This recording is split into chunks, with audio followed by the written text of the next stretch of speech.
It's Wednesday.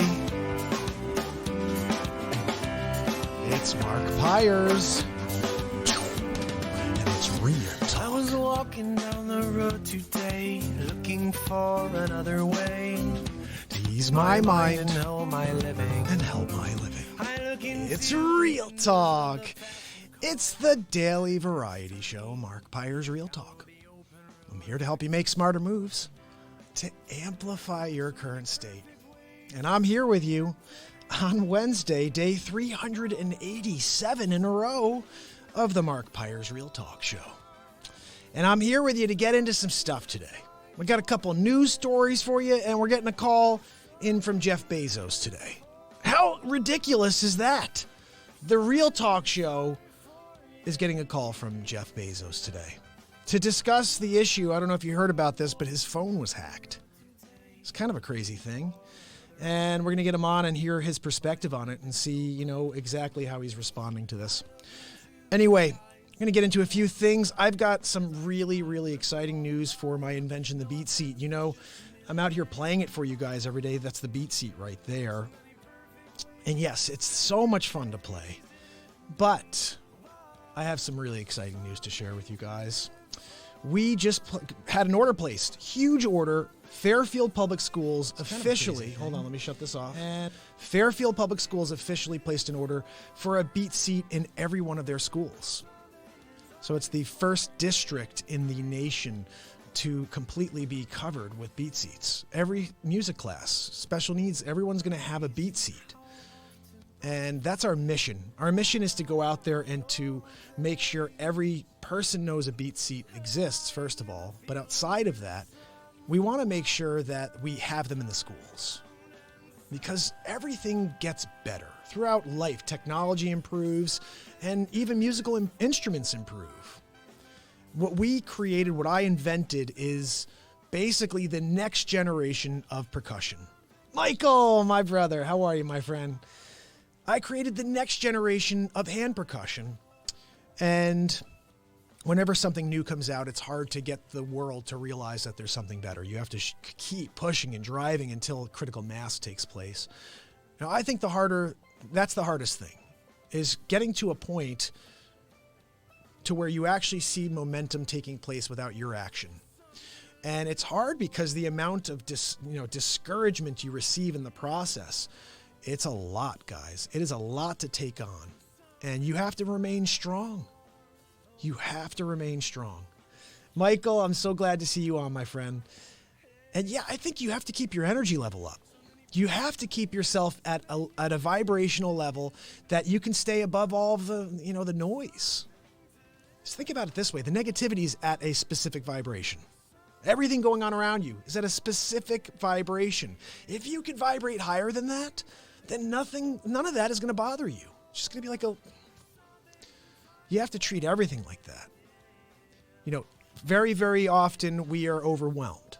It happens. Hold on. We got to get a scream from Zabrowski. I need this. You need it. Woo-hoo! Yes. I love that. Do you guys realize, I always talk about this, but I did not know that man. I met him at the recording studio, and the engineer was like, hey, this is Matt Zabrowski. He's going to be doing your drum tracks. Jeff, what's up, buddy? And so I'm like, oh, hey, Matt, how are you? Nice to meet you. And we sat down and started this. And I was like, this dude knows how to play. And all of a sudden, while he's playing this, I see him rocking. With this huge grin on his face, right? And I was like, this is going to be a good track. And at the very end, he did that. He finished up the end of Something to Live For. And he just goes, woohoo! And when someone expresses themselves like that,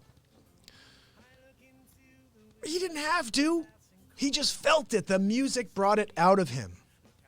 The music brought it out of him. Music is so powerful. It's always been powerful to me as a songwriter. I love music. Cross, my brother. I love music. It's extremely powerful to me, but it is not specific to me. It's not specifically powerful to just me. It's to all of us. There's a connection to music that goes back to the beginning. And, I talked to you guys about the first thing that came out of my mouth when I looked at my daughter, my third child. They handed her to me. And as I held her in my arms and I rocked her in my arms, I started singing to her, Sweet Baby Elsie. And I created this song. And to this day, she's 4.5 years old. She'll say, Daddy, can you sing Sweet Baby Elsie? And I love when she says that to me, because I realize I created that song the moment I looked at her. The power of music. Sweet baby Elsie, sweet baby girl, da, da, da, da. Sweet baby, baby, you're my sweet baby girl, la la da da da da da. Sweet baby Elsie, na na na na na. Sweet baby da da da girl. Sweet baby, baby, you're my sweet baby girl. That's the song. And I'm looking at her singing that. Whispering it to her, And the power of music, Just looking at this beautiful baby, this creation in front of me. And the first thing that came out of me was music. And a connection to that music, a song that now, to this day, she wants me to sing to her when she goes to sleep. And just randomly will say, sing Sweet Baby Elsie. I love singing that song to her. And the BeatSeat, the connection I'm seeing when I'm going and I'm meeting with different schools, and I'm sitting there across from, these music therapists. I'm sitting across from individuals with special needs, showing them how this thing works, realizing that there is different classifications for special needs. There are people who have the function to use their hands and their legs.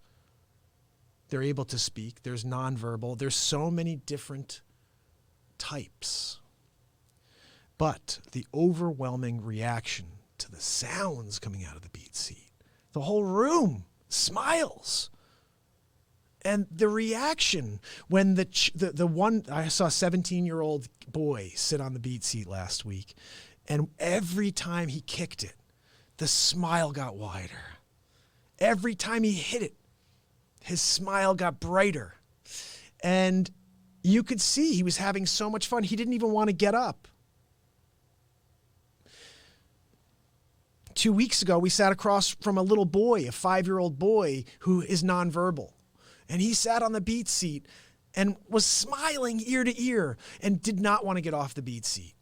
And my wife and I, sitting there with tears in our eyes, just looked at him and looked at the music therapists and just said, it's his.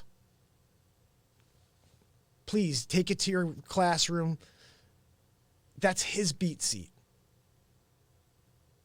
I'm trying to run a business here, guys. And I see how it's affecting someone, and I just want to give it away. I just want him to have it because of how he responded to it. He's finding a connection to something that they do not have anywhere in that hospital. He found it in the BeatSeat. Am I going to wait a month, 2 months of red tape for them to place an order so I can make sure that child gets his BeatSeat? No. Here, please. I want him to have it. She looked at me, are you sure? Yeah, I'm sure. Did you see how he responded to the BeatSeat? Yeah, she goes, yeah, no, I did. He loves it.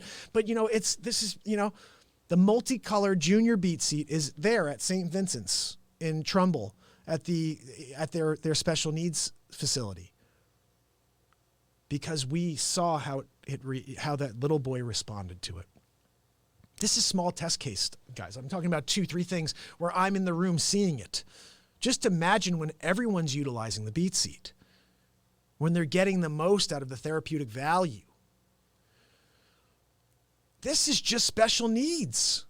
Forget about the fact that I'm going to sit down with Carrington Brown next week, Her's drummer, in order to get a demonstration from him. I want to see him rocking out on it. I'm terrible when I play it. You guys see me. Seriously, you guys know I try my best over here, but I am not a percussionist at all. So when I come over here, I just can't get into it the way that someone like Carrington can. So I can't wait to meet him because he's going to get all these tones and make him, bring him to life.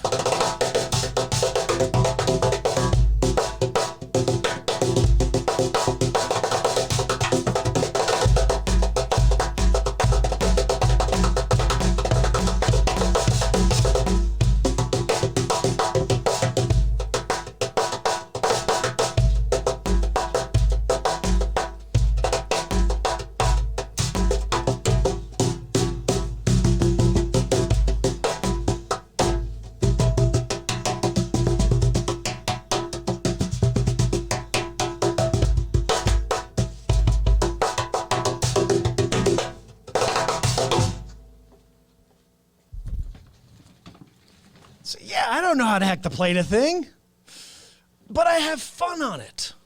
I have so much fun playing the BeatSeat. And everybody that plays it loves it. Look, I'm like the classic guy who created a cool product. I'm like, hey guys, it's the coolest thing in the world. Whatever it is to me. You get one, you will say the same thing. If you don't, you're just going to hear me talking about how much I love playing it. Either way, I'm not stopping. I've been here for 387 days in a row. We're going to be live for at least the next 387. All right. And so I got a little BeatSeat jam going, get a little warm up. Let's see what else we got. I got to be home by what time? I got about an hour, guys. So strap in, going for a ride.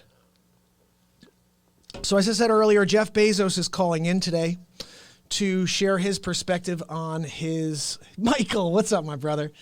Jeff Bezos is calling in today, the richest man in the world. I wish I had more time with him to get a little bit more insight from him on the entrepreneurial side of things, but he's just here today to share his perspective on his phone being hacked. So we'll get to that story. The stories are coming up real soon, so don't go anywhere.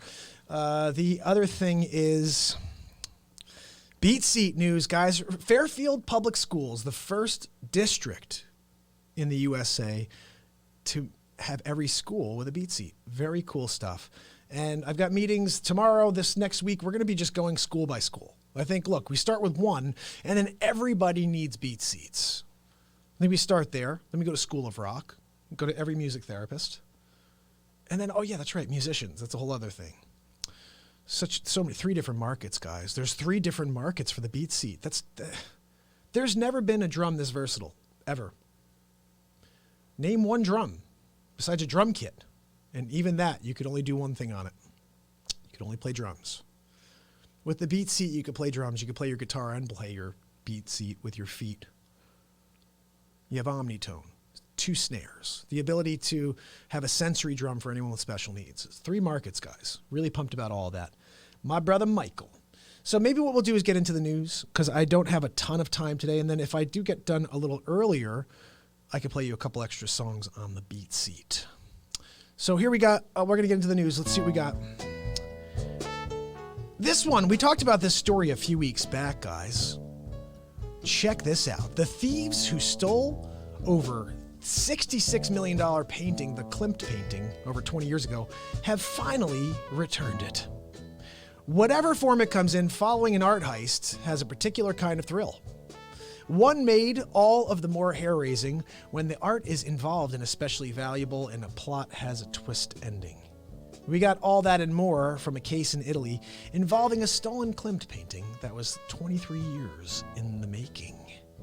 In 1997, Gustav Klimt's Portrait of a Lady was stolen in the lead-up to an exhibition in the northern Italian city of Piacenza. Piacenza? How do you say it, guys? Someone help me out on that one. So let's see, it's about, it remained a mystery until December when 2 gardeners clearing ivy on the exterior of the Ricciati Modern Art Gallery, the very same gallery it was stolen from, uncovered it wrapped and hidden within a concealed panel. The duo responsible confessed in a letter to local journalist Ermanno Mariana and confessed to police on Friday that they were both questioned. So wait a second, who's the one who stole it? Okay, both men involved were part of a gang responsible for several art thefts in the region at the time. So they said that they're giving it back as a gift to the city. I guess that's kind of nice. So did they catch them? I guess they did. Worth an estimated $66 million, Portrait of a Lady is precious, not only because it's a work by one of the 20th century's greatest artists, but also because it is believed to be the only double work in his oeuvre. This means, as far as anyone in the art world knows, the Klimt's only painting which was painted over another of his pieces. Oh, I heard about this. Portrait of a young woman in this case. It's safe to assume that security measures will be tighter the next time this goes up for display. So wait a second, I remember this. This was part of a movie recently. Klimt. I didn't realize that was him, but yeah, he painted over another painting, and that's why I don't know if that's why it's worth $66 million, but that's ridiculous, $66 million. And they just gave it back 20-something years, 23 years later. Anyway, so that happened, guys. This is something I want to talk about. Very cool stuff here. There's a gentleman doing some amazing things. And of course, it's not showing you what I want it to here. Give me 1 second. No, wrong one.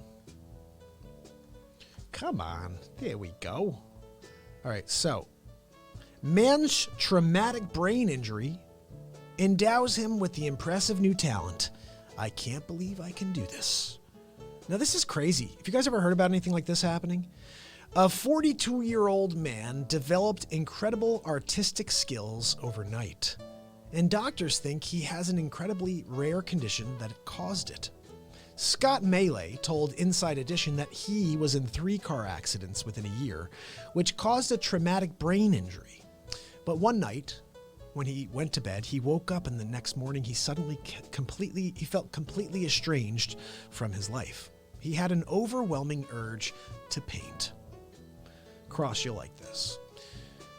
We went to Michael's to get some art supplies, and I remember seeing the canvases, and I was drawn to it. I had this huge hunger, and I wanted to express myself.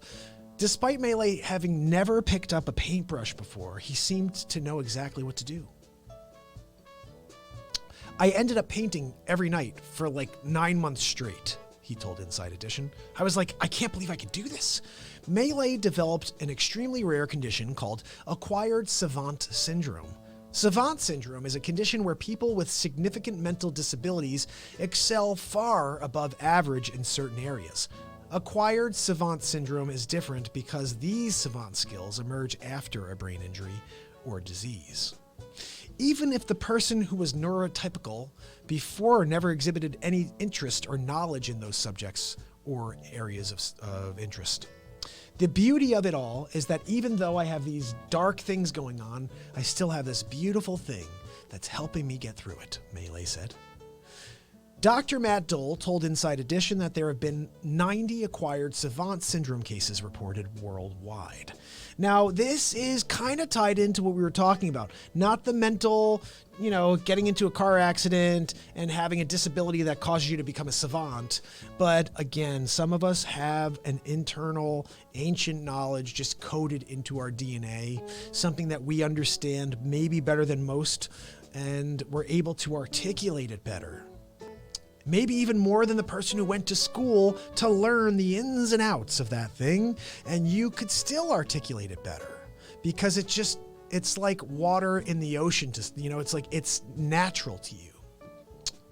So this is what's going on here. This is a guy who never had any artistic talent in his life, never picked up a paintbrush in his life, but he just knows how to do it. Now, maybe it's because something jarred something, a new connection exists. Or do we all have the ability to do anything if that one light switch gets turned on? That gets me thinking. Maybe we just have all these light switches turned off. And if we could figure out how to turn them on, we've got the ability to paint too. We've got the ability to do whatever. I don't know. Seems to be what happened to this guy. Sudden savant syndrome? What do they call it? Acquired savant syndrome is different because these savant skills emerge after a brain injury or disease. Yeah, but they still were brought on by something. It's brought on a reaction to a life event, to a traumatic event. It causes you to open up a new corridor in your brain. I'm seriously starting to think about this. Maybe just be lights are turning on in your brain and like, whoa, wait a second. They say we change every 7 years. We evolve, right? Perhaps that's true, even in this case. Like this guy, he got in some car accidents, but maybe at some point in his life, this would have came on anyway. He would have uncovered a passion for painting that he never knew existed. I uncovered a passion for music I didn't know existed. When I was 18 years old, I bought my first guitar. You guys hear me play. Can you believe I never played a guitar? Never took a lesson? Nobody taught me how to play it. Nobody taught me how to learn the chords to sing. Nobody taught me how to write songs. You either know how to do something or you don't. People go to classes to learn how to write songs. People go to classes to learn theory so they understand the music. I never did that. I understand it internally, but I have no idea what the notes are. I can't tell you. I'd play with Matt Zabrowski, and he'd be like, okay, what key? Or the bass player, my engineer was like, what key is this in? I have no idea. I have the capo on the 5th fret. I'm playing a G on the 5th fret to start, but that's not a G because it's on the 5th fret. You guys do the math. You guys know theory. I heard something in my head and I went and I found it and I made it happen. I created a song based on what I heard internally and I brought it to life. But just because I can do that, it doesn't mean I have to fill out the rest. Hey, it's B to F sharp 7 with a 9. I don't even know what the hell that is. I just play it. If the note doesn't sound the way I hear it in my mind, I just have to work a little bit longer to find it. There's one chord I play over here in one of my songs, and maybe I'll play it for you guys today. And I'm like this. I'm going to grab the guitar. Hold on one second. Stay right there. Can I bring it all the way over here? I think I can. All right, so check this out. This is one of the chords from my song. How do I get to it? Look at this chord. Can you see this? Let me move this. Can you see? Hold on. All right. This is the chord. Can you see my fingers there? Look at this. That's the chord.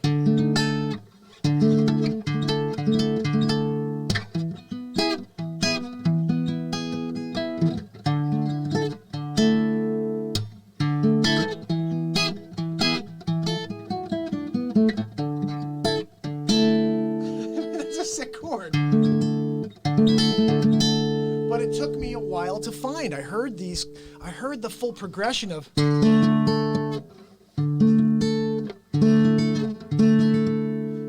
But how do you find that? Boom, boom, boom, boom. Boom, boom, boom, boom. Okay, how do I get there? Like this. That's how you get there. But maybe a guy with theory, a guy who plays, who knows theory would understand how to get right to that. Oh, you're playing this, so you're going to want to play this chord. I started with, doesn't that just sound perfect together?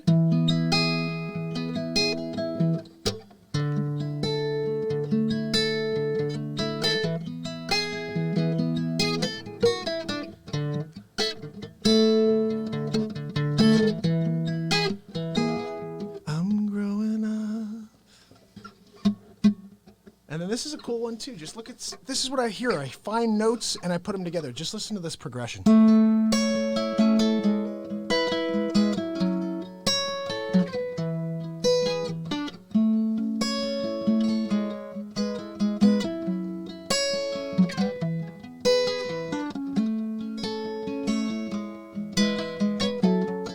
And this is a little out of tune right now, but you get an idea. Let me put this back down.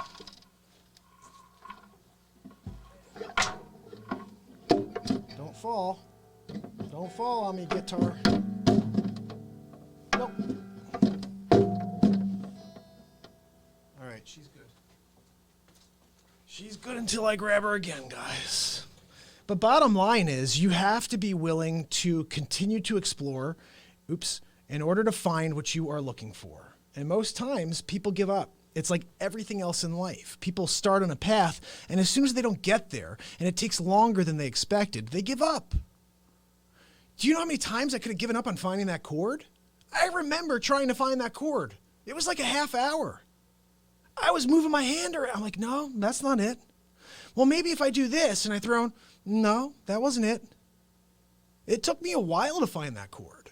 I could have given up. I don't give up. I don't have that in my DNA. I don't have the ability to lose hope. All I have is a faith that what I'm doing is right and where I'm going is forward. And if you have that, nothing can stop you. Nothing can stop you. I took a drive today, dropped my kids off at school, and we were talking about how to get the most out of your day. Give my kids some real talk on the way to school. I didn't even get to this one yet, did I? The man's dramatic. Yeah. Well, I sort of did. Yeah, I told you about this. Let's get this one off the screen. Hold on a second. Let me just tell you this story, okay? So I'm driving my kids to school. And my daughter says, Daddy, it's great that you do Real Talk. I told you, he said this to me a few weeks ago too. She's like, if you don't do Real Talk every day, then you get an extra hour, about an hour that you can do something else. You could build a BeatSeat. You can go and help us or take us to that class or whatever. And simple question, why do you do it? Why do you do it, Daddy? Why do you continue to do it? I understand you did it, but why are you continuing? And I said, because I believe I'm meant to do this. And I love kids. So what do you mean? I said, well, kids, I think that we're all here for a reason. I don't think we're born to just live through these days and then that's the end of it.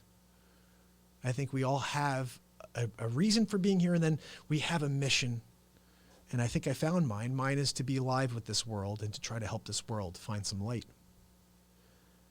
And they said, but that's a lot of work. I said, no, I know. And I said, and here's the crazy thing. There's a very good chance I keep doing what I'm doing. And every day forever, I continue to show up and I leave a message. And there's a very good chance that nobody ever sees these messages, because the amount of people that are out there trying to do the same thing as I am. They said, what do you mean? I said, well, everyone has a show. I turn around, everyone's got a vlog. Everyone's got something. They're out there trying to broadcast, trying to get some sort of attention. The facts are I started this 10 years too late. I should have started this 10 years ago when everything blew up, because all those people got there in that last 10 years.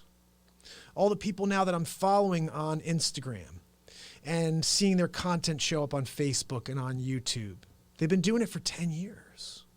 They broke through when organic reach was still a thing. They were able to pop a piece of content out there and get 1,000, 5,000, 10,000, dare we say 100,000 people to see that piece of content. There are times I'm dropping a great piece of content and I'll look back a day later and I'll see 70 views, 65, 70 views. 70 views? Now, I don't care how much content is out there. There's good content and there's weak content. That's it. There's no in between. You either have something that's inspiring, something that's motivational, something that's going to draw an emotion out of you, or it's just let me swipe right by. And I know I'm a little partial because it's my show, but I can scroll back and pick any clip that I've dropped in the last 387 days, and I'll be like, yep. And it's me, and I'm feeling something when I watch it back. Yep. Needed that one. I needed that one. Do you know how many times I'm in the middle of a rough day and I'll just throw on an old clip and I'll be like, yep, that's it. That's all I needed was that old clip to kick me back in and remind me, just to remind me that this show happening in real time, the content that comes out in the moment here is my definition of understanding my truth, of understanding my mission. Again, if I had to sit here and have content all over, I need the, let me see. Breaking news. This is a sign-in sheet from one of my open houses. I don't need any information. We're just here and we let it happen. So I know this is what I'm meant to do. I mean, that's not even the question anymore. It's more a question of continuing to go on without losing faith in the bigger picture, right? And for me, like I said, I just don't have it in my DNA to quit. So I hope you're on the sidelines cheering me on. I really do. Because if you're not, it's not going to affect me. But if you are on the sidelines cheering me on, that will absolutely make an impact in my life. And I don't know if you get to a point in your life where you're able to kind of exclude certain details, people, emotions. I feel like I'm kind of there now. I don't know if it's Real Talk that brought me to it now, but I'm extremely aware of my surroundings. And I don't surround myself with anybody unless they make me feel great. If they don't, I leave them in the dust. And I hope you do the same. Don't let people abuse you. Don't let people take advantage of your good nature. And that's all I could say, because people are doing it. And in this world specifically, it's happening more often than not. So anyway, let's move on to our next story here. I got a good one for you.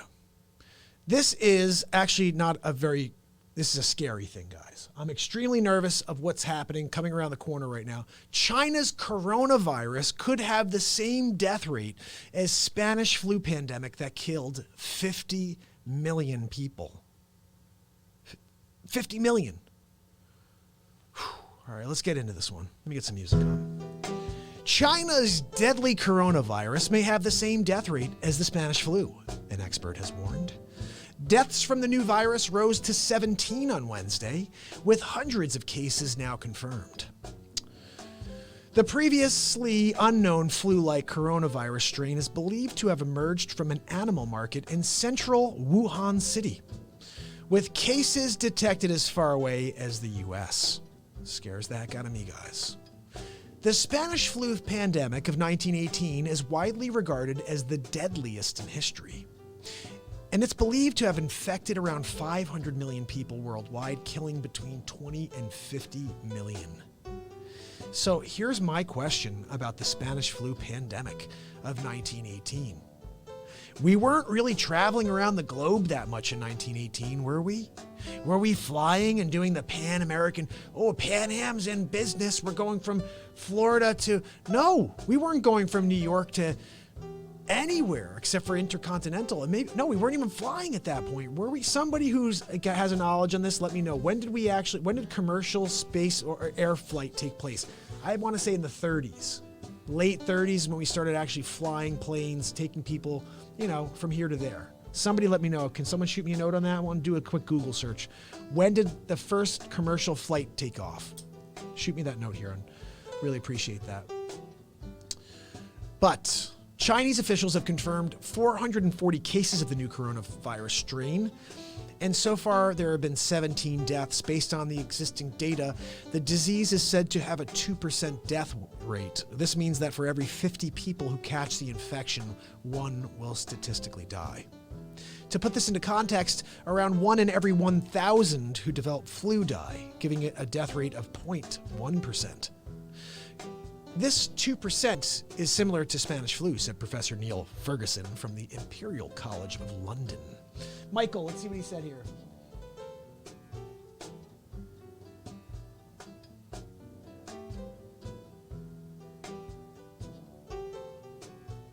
Ah, wow. Okay, so Michael said that the Spanish flu was brought to Europe by the American soldiers. Is that what you're saying, Michael, or was it the other way around? I think you're saying that's exactly what happened. Or we brought it back from there?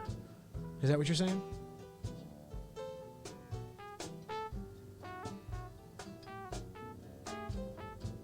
I think that's what you're saying here. And that makes sense, because then we did have the war in 1914, and that was kind of wrapping up around 18, right? So I guess that would make sense. So maybe it all kind of revolved around the fact that we had a world war. That's why we did actually have a lot of travel, or at least a lot of bodies moving across the world. But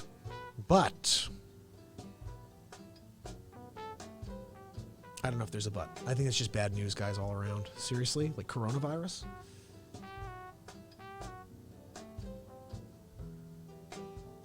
Oh, wow. Okay, Michael, I'm so glad to have Michael on. He's throwing me a little detail. So apparently they believe that the traces or the origin of the Spanish flu was back to a cook on an army base in either Nebraska or Kansas. Michael Mersan, thank you so much for your amazing information today on the Real Talk program. And guys, I'm just scared because you cannot get away from this. 500 million people and 50 million of them died. Now look, one thing to keep at least as a positive here, what they say is what actually kills you is not the coronavirus itself, but it's the pneumonia that comes along with the coronavirus. And you actually die from asphyxiation at the end of the day. So if you can have treatment, if they're able to get you early enough, they just have to make sure they get you before you have trouble, struggling with air, that type of thing. Because they said basically air sacs and fluid in your lungs. It's what really is what's killing people. But you need treatment. It's basically just a treatment for pneumonia. So you could use an antiviral medication, they're saying, is the way to really stop this thing in its tracks. But you need to be aware of the symptoms. So if you are someone who travels on a plane a lot, just be aware. Put a mask on, my friend. Go and buy one of those $40, you know, the ones that have like the really cool filters on the front? Get the Vader. Can you get a Darth Vader mask that actually covers up your entire head? Because I would go with the Vader mask. I'm just saying, I'd do Vader mask. All right, what do we got over here? Let's move on to the next story. Guys, this is something, this is where we're going to get our call in from Jeff Bezos. Let's see. Bezos, where are we? All right, here we go. Check this story out, guys, and then Bezos is going to call in. I taped the call already, so we're just going to play it back for you. Jeff Bezos' phone hacked by Saudi crown prince. This is the report. So I can't believe I reached out to his people and he called in. I mean, I'm like blown away right now. So we're going to get to that in a minute. Amazon founder Jeff Bezos' phone was hacked by Saudi crown prince Mohammed bin Salman in 2018, 5 months before the murder of Washington Post columnist Jamal Khashoggi. According to the report, Bezos and bin Salman were having a friendly discussion on WhatsApp when on May 1st, bin Salman sent the Amazon CEO a video file. That file was likely infected with malware. And in a matter of hours, large amounts of data were extracted from Bezos' phone. Bin Salman is currently attempting to open Saudi Arabia to Western investment and wean the country's economy off its dependence of oil. However, the prince is suspected of involvement in the murder of Khashoggi, which occurred at the Saudi embassy in Turkey. Khashoggi, a columnist at the Bezos-owned Post, was critical of the Saudi regime and allied himself with an organization funded by Qatar, Saudi Arabia's rival in the Persian Gulf. It confirmed the hack into Bezos' phone would also raise questions regarding how the National Enquirer received text messages between Bezos and his mistress in early 2019, including photos of the two in various revealing states. On February 7th, Bezos published the photos online to prove that American Media Inc., the owner of the Enquirer, was attempting to blackmail him to stop the Amazon CEO's investigation into how the Enquirer obtained the text messages in the first place. Of course, I don't want personal photos published, but I won't participate in their well-known practice of blackmail, political favors, political attacks, and corruption, Bezos wrote at the time. I prefer to stand up, roll this log over, and see what crawls out. And that's a great thing that Bezos did. So let's go to the phone call we got from Jeff, and let's hear his response. So basically what I asked him is how is he going to respond knowing that they stole his information from his phone? He must be really upset. And this is how he responded. Hi, Mark. Yes, thank you for having me on the program. I am absolutely bewildered by this information that the Saudi crown prince gained access to my phone records, to my cell phone. So to say the least, we are getting to the bottom of it. I have obviously shut down that device, and I will be getting him back. Bezos. That's Bezos! Jeff Bezos just called in. That was a cool thing for me. I wish he stayed on for a little longer. Again, I wanted to talk to him about entrepreneurship. So we'll see. Maybe I can get him on the line later and get some more information out of him. Yeah, he does look a little creepy, doesn't he? Bezos looked a little creepy there. That's what Cross said. You know what? I'm going to play that for you again. I think you're right. I just want to see that. I think Bezos did look a little creepy there. Let's see what's going on there, Cross. Hi, Mark. Yes, thank you for having me on the program. I am absolutely bewildered by this information that the Saudi crown prince gained access to my phone records, to my cell phone. So to say the least, we are getting to the bottom of it. I have obviously shut down that device, and I will be getting him back. Bezos. Bezos. He's got a tagline. He says Bezos on the way out. That is pretty cool, actually, I got to say. So we're going to get more from Bezos. We're going to have all kinds of people showing up in the near future here on Real Talk. I hope you guys are ready for that. And I mean, this is what we're doing with this show, guys. I mean, the evolution here is phenomenal. I'm so excited to have this new technology to incorporate into the program. I got to watch that one more time. Come on, Bezos. What are you saying here?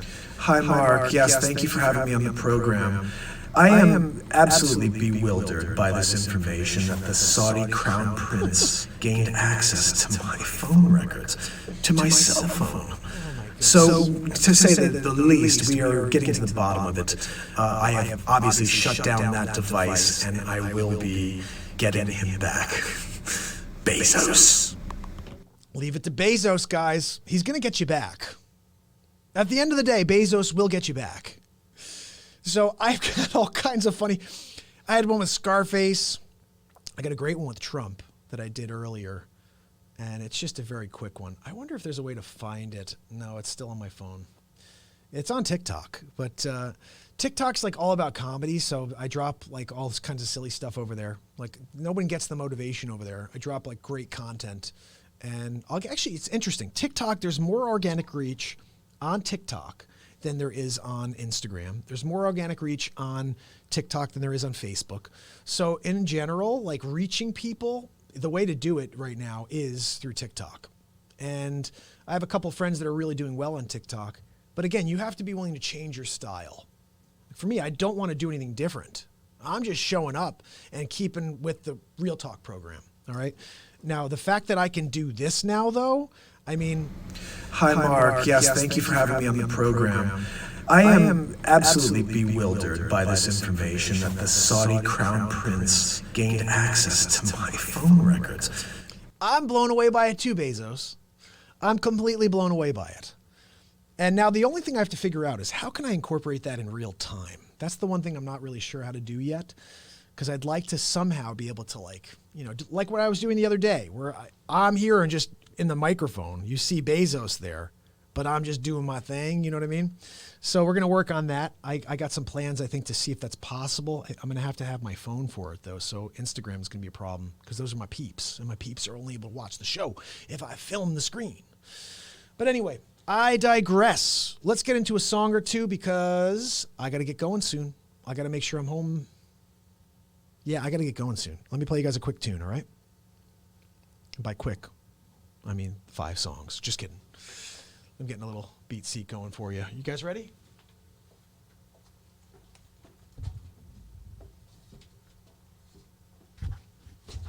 Bezos. I've never done a Bezos impression before.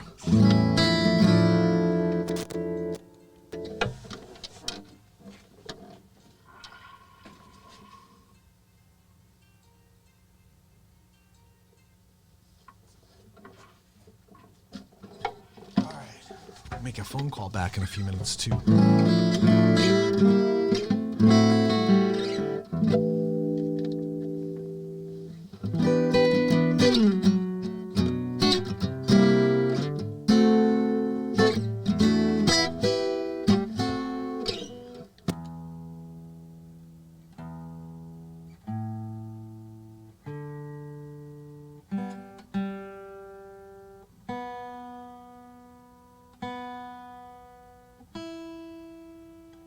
All right, guys, so I'm going to try to play you this song I've never played for you before. And the reason is because it's extremely powerful. And I don't know if I could sing it, to be honest, because it's really, really a lot, and I haven't even warmed my voice up yet. I improvised this song in real time. It's one of the first songs I improvised in front of my friend Chris Amatuli. At his house, he was sitting in front of the mix board, and I started this, and everything you're about to hear came out in real time.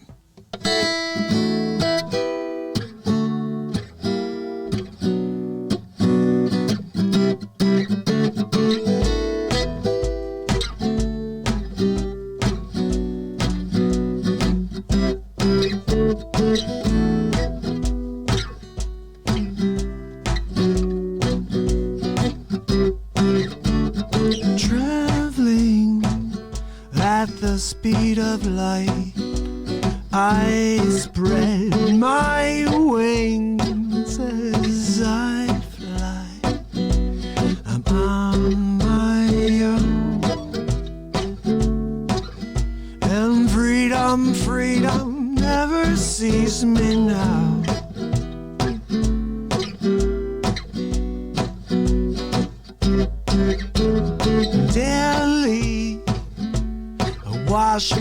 sins with the holy water that you bring to me in your love. It shines so bright, it shines on me. Oh, I am for you. Well, I am. Who are you, Lord, if I can't see me? I'm trying to find what I dig, oh yeah, when what I dig is you. Oh, you're digging me, I'm digging you. On and on and on.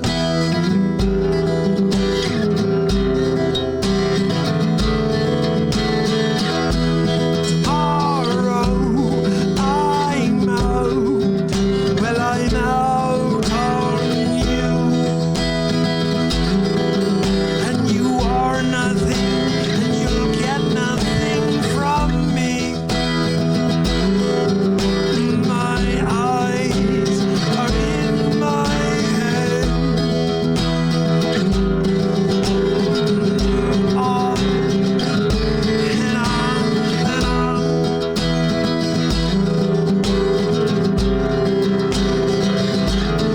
On and on.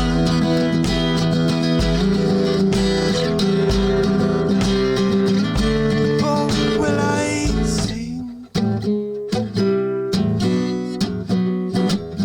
I sing for me,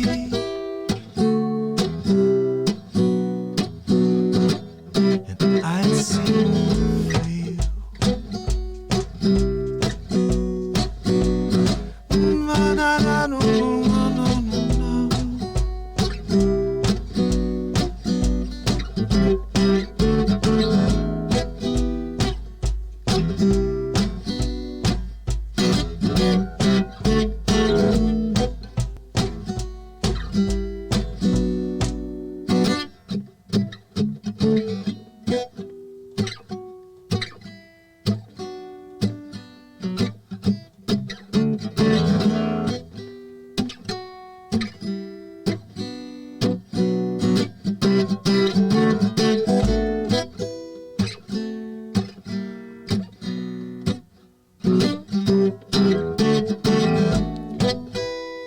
Fire from the clouds, Satan in your mind, possessing what you feel for my soul. My soul is clean, it's clean from me. Are you clean from you?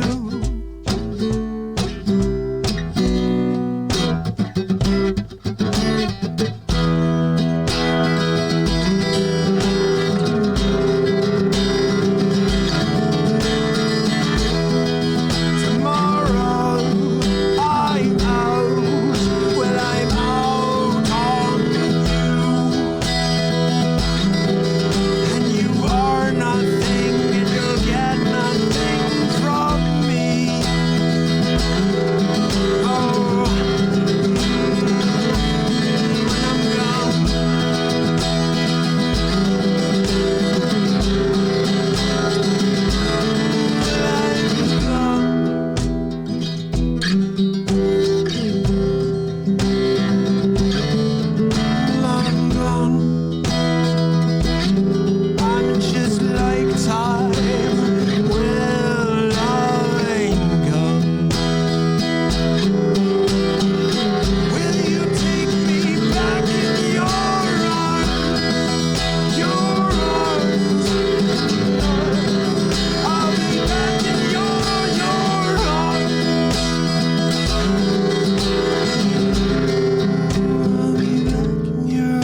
goofed up the entire tune, forgot the lyrics, forgot the second verse. Second chorus totally fell apart. So if you want to hear the real words, the real lyrics, the real chorus, go to BeatSeat.rocks, scroll down to the bottom, and listen to I'm Gone. Because that was terrible. I'm sorry about that, guys.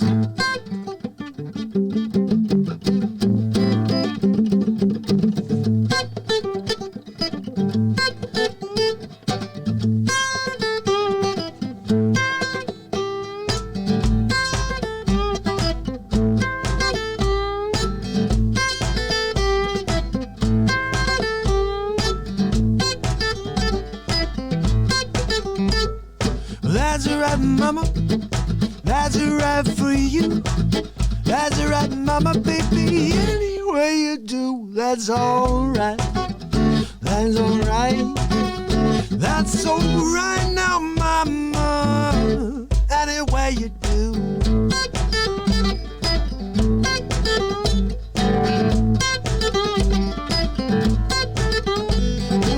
Mama, she done told me, Papa done told me too.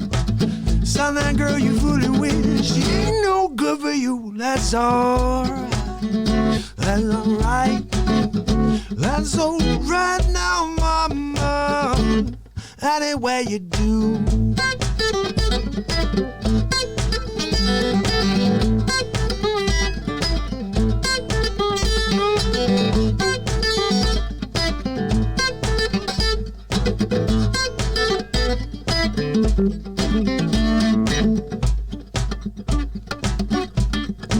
Anyway you do. That's alright now, mama. Anyway you do. Hit the road, Jack. Don't you come back no more. No, no. Hit the road, Jack. Don't you come back no more. Oh yes, listen, pretty baby, don't you treat me this way. I'll be back on my feet someday. It don't matter if you do. Just understood, you ain't got no money. You just ain't no good. Yes, if you say so, I got to pack my bags and go hit the road.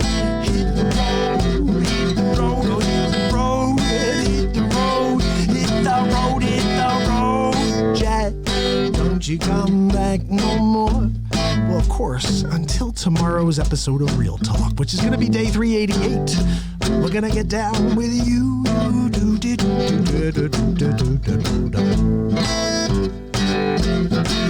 We'll hit the road, Jack. Don't you come back no more. Hit the road. Hit the road. Hit the road, Jack.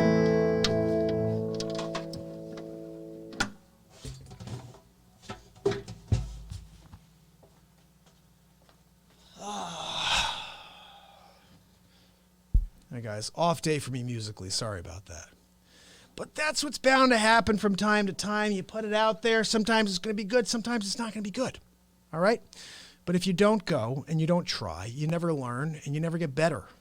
You never get better if you don't continue to fail, if you don't continue to improve. Don't forget that. So I got to hit the road, Jack. I will see you guys tomorrow, though, on the next Real Talk. I super 100% appreciate you. And just remember, tomorrow's day 388. Subscribe and ding that bell on YouTube. I'll see you tomorrow.